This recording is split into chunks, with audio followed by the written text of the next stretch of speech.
Some people have asked me what's the best way to start learning about tea, and I would certainly say check out our YouTube channel. There's over 200 episodes on pretty much every part of tea, or you can check out a good podcast, Tea and Herbal Fundamentals. I recommend that one. But if you're more of a reader, I do think this book by Camellia Sinensis is pretty top notch. And one of the reasons I like it, and I've read probably 7 or 8 books on either tea or tea history, is Camellia Sinensis, first of all, is probably one of the tea shops that single-handedly brought back loose leaf tea shops to kind of being well known. Camellia Sinensis is Montreal originally, that's the name of the tea shop.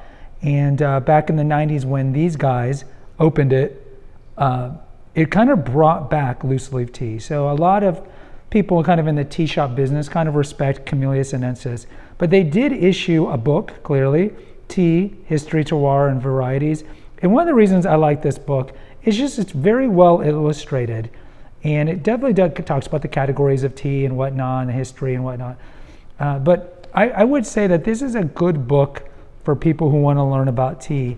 It even has kind of a geek out version at the end where it discusses what level of brewing your tea will affect the caffeine level, stuff like that. It's got some charts in the back.